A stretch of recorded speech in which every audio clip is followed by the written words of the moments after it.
At the time of recording, the Game Awards were last night. I went in with painfully low expectations, and even then, I wound up disappointed. I'll cover the stuff that disappointed me later in the video, as I want to mostly keep the early part of it positive, so let's get into the stuff that actually interested me. We didn't really see much of Okami 2, we just got a minute-long reveal trailer, which tells me this game is probably in pretty early development, and that the earliest we're going to see it is sometime in 2027. I could be wrong, of course, but typically these trailers are for games that are years and years away. We still don't have platforms for it, though I imagine it'll be for current hardware and nothing next generation, which I feel we're further away from than most people expect. For those that don't know, the original Okami came out in 2006 and never exactly sold gangbusters for any of its releases. However, it is a cult classic and people love it because it's one of the most visually striking games of all time. It's also available on modern hardware with the HD remaster, so there's literally zero excuses to not play it. Now that we have a sequel over the horizon, I actually have a reason to play it for the first time, which is something I've been meaning to do for donkey's years, but never got around to. I'll start working on recording footage of the original game after I finish up this video, because now I want to review it and be prepared for the sequel. Have you played the original though? Let me know in the comments. We're sticking with sequels for the next game, and I'd say this is one of the best kept secrets. That was sarcasm, if you couldn't tell. I know I have such a deadpan voice, some of you make fun of that, and frankly, I don't really care.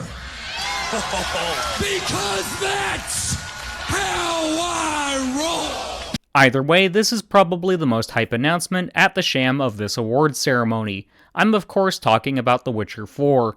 We knew it was in development already because CD Projekt Red had already confirmed it was in development a while back. It was also of little surprise that Ciri is going to be the main protagonist, since she's easily one of the most popular characters from this franchise.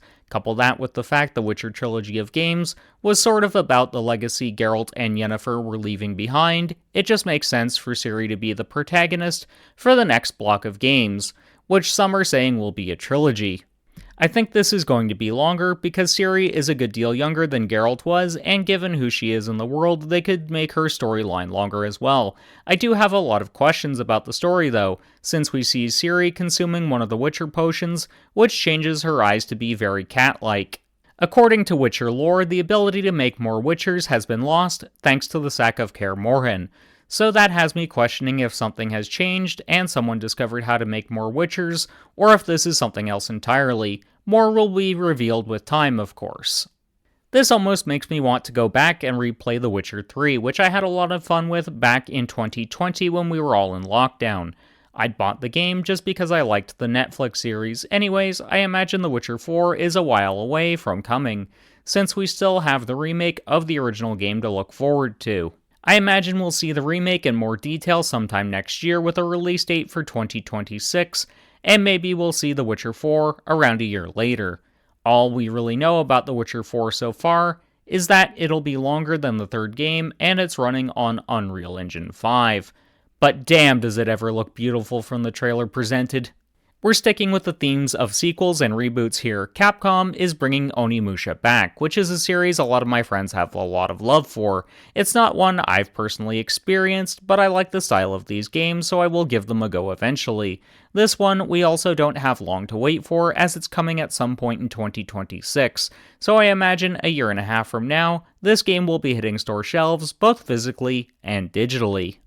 Maybe I'll get the older games and do an Onimusha retrospective. Subscribe if that interests you. I've been meaning to play the first Outer Worlds for a while now, as a community member did gift me the first game some time ago. I haven't gotten around to playing it because of health and time constraints.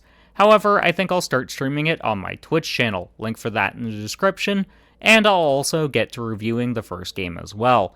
While I generally prefer Japanese role-playing games to Western ones, there's something about the setting for the Outer Worlds series that just grabs me.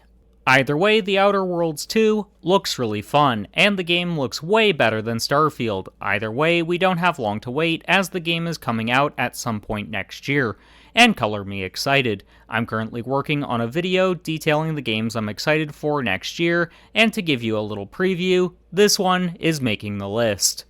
Oh god, I'm starting to sound like a Chris Jericho knockoff now, but that video will be available to channel members first, and then released to the public at a later stage, so if you want early access and exclusive content, consider being a channel member, as it'll really help the channel out. This next one actually isn't a game, but DLC. We got the final character for Tekken 8 Season 1. This is actually one prediction I got sort of right, so that's kind of cool. It's not Tifa, but we are getting a Final Fantasy character. We're getting the main protagonist from Final Fantasy XVI, a game I really need to get to. Yeah, that's a common theme with me. I take forever to get to games I want to play because of my workaholic tendencies. Hit the like button if you're also a workaholic. Clive will arrive on December 16th. For those of us who bought the Season Pass, I'm also working on a predictions video for Season 2, so subscribe and ring the bell so you don't miss that one. Also, Tekken 8 was snubbed for the Game of the Year nomination, but at least Astrobot won, something I wasn't expecting. I'll admit, this announcement would have had me reacting like Maximilian Dude does in this clip. Flash in X-Men vs. Street Fighter. What's up? Duke it out in Marvel vs. Capcom 2 New Age of What am I Heroes. fucking looking at? However, since I'm constrained to recording my videos in the middle of the night like some poverty version of Dracula, I had to remain rather sedated. I didn't expect we'd see a new Virtua Fighter, because we had Virtua Fighter 5 Revo announced not very long ago, and it seems rather counterintuitive to announce the game now. Sega also did a 30-minute long VF Direct, which didn't show off as much as I would have liked, but at least we know this game is coming. We just don't know when exactly, which is fine. It's just great 3D fighters are making a return, as we'd had way too many 2D examples in recent times. There's not a lot for me to go off of for this next one, but RGG Studios consistently puts out amazing games, so I'm excited for that alone. Their next game is called Project Century. It wouldn't surprise me if this is just a codename though. Either way, not much is known about it other than it takes place in what seems to be an alt history Japan, set in 1915. Given I'm fascinated by the World Wars, that alone has me interested. This is actually one thing that has always annoyed me about the Game Awards, beyond the fact it's just an excuse for Jeff Keighley to circle jerk some devs. It's the fact these games that get announced often have very little info to go off of. Anyways, on to the next game I guess. The next game that has my attention is Sonic Racing Cross World, simply because I love kart racers in general. There's not much to go off of, as the teaser was less than 30 seconds long. It just said coming soon, and it'll be available on most platforms. Neat, I guess? I'll probably grab this game at some point, but this isn't going to be a game I'll prioritize, as there's lots already in my collection I have yet to get to, and other games I'd rather play ahead of it. This one was one of the many games I had a rather lukewarm reaction to. Since that was the last title that has my attention beyond the side-scrolling Ninja Gaiden, which was also announced, I pretty much hated everything. However, I have to highlight, or in this case, lowlight, Naughty Dog's next project. At least they're done milking previous Uncharted and Last of Us titles for all they're worth. But the one that stands out the most, to me, is Intergalactic: The Heretic Prophet. If you've watched this channel for any length of time, you'll know how much I dislike games Neil Druckmann makes. At best, they're pale imitations of what came before, such as Uncharted 4, or they're pure crap like The Last of Us. Also, that fucking name. It sucks. It's like Druckmann threw darts at a board taped with the most generic sci-fi names and tropes imaginable. This man has single-handedly ruined Naughty Dog's reputation, and I'm done with him and the company until he gets fired or moves on. It doesn't even look that good. In fact, I'd say it's a massive step down graphically even from The Last of Us Part 2, which is one polished turd in a sea of shit. No date for when this game will come out, but knowing Naughty Dog's release schedule, this one probably won't be out until 2029 at the earliest. And honestly, I imagine it'll suck even worse than The Last of Us Part 2 did. But what did you think of the Game Awards? Thanks go out to my current channel members, R. Campbell and Danny Boy. Now check out why I'm done with Naughty Dog, since the back half of this video was basically me dunking on them further.